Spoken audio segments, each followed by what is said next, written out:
All rise, clerk. This is the people of the state of New York against Donald J. Trump. Justice Merton. How long are the openings? Prosecutor Steinglass, 40 minutes. Trump's lawyer Todd Blanche, 25 minutes. Justice Merton. Good. Because we will break early. Justice Merton. Also, Juror 9 has told us they are concerned about media attention. I suggested we speak with them in my chambers. I'm sorry, I mean my robing room. And suggest that not all of you come in.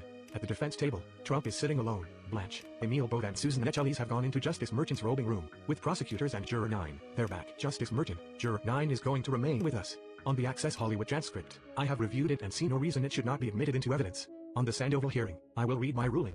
Justice Merton. The court will allow into evidence people by James v. Trump, that defendant inflated the value of his assets, that defendant was fined for posts about that court's law clerk. As to Carol v. Trump, the court will allow in the defamation finding. Justice Merton. Also from people by James v. Trump, the court will allow in that defendant consented to the dissolution of the Trump Foundation, and why. This is a Sandoval compromise. The court cautions defendant this is a shield, not a sword. Justice Merton. Let's bring in the jury. Jury entering. All rise. Justice Merton. Ladies and gentlemen of the jury, I have legal instructions for you first. The law requires the prosecutor to make an opening statement, but not the defendant. Justice Merton. We will mark certain objects as exhibits. The defendant may, but is not required to, present evidence. The defendant is presumed to be innocent. The people must prove each element of the crime beyond a reasonable doubt. Justice Merton. Remember, you have promised to be a fair juror. As I explained during jury selection, we are suffer from preconceptions and stereotypes, implicit biases. Guard against them. Justice Merton. Under our law, juror number 1 will be the foreperson. In this case, we have 6 alternate jurors. Do not speak about the case, by any means. Do not read about the case, including on the internet. Justice Merton. We were going to end today at 2 p.m. In fact, we'll end at 12:30. Tomorrow, the jury will start at 11 a.m. Contempt hearing before that. People. Prosecutor. This case is about a criminal conspiracy. Donald Trump corrupted the 2016 election. Prosecutor. The scheme began. The defendant met with David Pecker, with Michael Cohen there. They conspired to conceal negative information about Mr. Trump. Michael Cohen paid $130,000 to Stormy Daniels to silence her. Prosecutor. The defendant claimed the payments to Michael Cohen were for legal services. That was a lie. The defendant falsified 34 business records. He was indicted. Falsified were invoices, voucher entries and payment checks with check stubs. Prosecutor Matthew Colangelo. This starts with an August 2015 meeting with David Pecker of AMI and the National Enquirer. Pecker had say over what was published. Dylan Howard was also involved. Prosecutor. They attacked a then-candidate named Ted Cruz, including accusing his family of being involved in the assassination of JFK. They attacked Ben Carson for alleged medical malpractice. Pecker was to try to bury negative information about the defendant. Prosecutor. They carried out 3 catch and kills. A doorman named Dino Sijadan was trying to sell information about an alleged out-of-wedlock children the defendant had.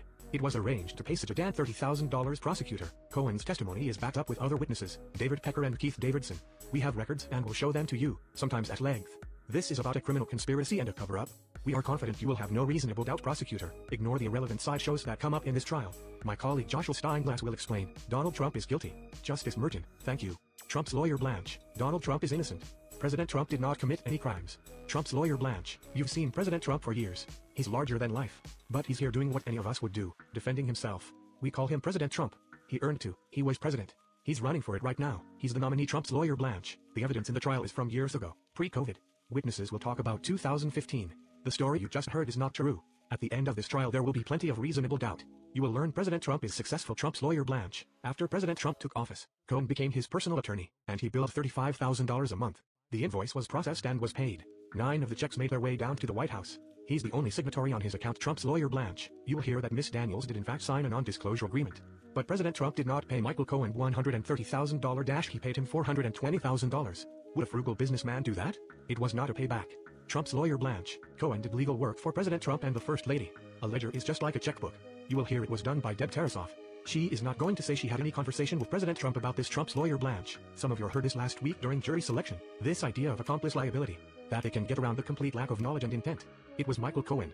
Trump's lawyer Blanche. Spoiler alert. There's nothing wrong with trying to influence an election. It's called democracy. And there's nothing illegal about entering into a non-disclosure agreements. What Miss Daniels did was almost extortion. Trump's lawyer Blanche. You'll hear this agreement was negotiated by lawyers. Prosecutor. Objection. Justice Merton. Please approach. Whispered sidebar. Trump alone at defense table. They're back. Justice Merton. The objection is sustained. That last comment is stricken. Trump's lawyer Blanche. There is nothing illegal about a non-disclosure agreement. Period. You will hear us cross-examining Michael Cohen. Trump's lawyer Blanche. After the election, Michael Cohen wanted a job in the administration. He didn't get one. He defended President Trump on TV. But he was also a criminal. He cheated on his taxes and other things. In 2018 he got caught. He's a felon. Trump's lawyer Blanche. He goes on podcasts and says he'd like to see President Trump go to prison. In this case, last night, 12 hours ago, Mr. Cohen on a public forum said he wanted to see President Trump in an orange jumpsuit.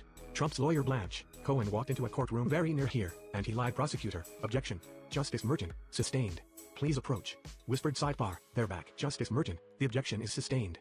Trump's lawyer Blanche, you will hear that Mr. Cohen raised his right hand and then lied, then admitted that, plead guilty to lying under oath. Cohen is obsessed with President Trump.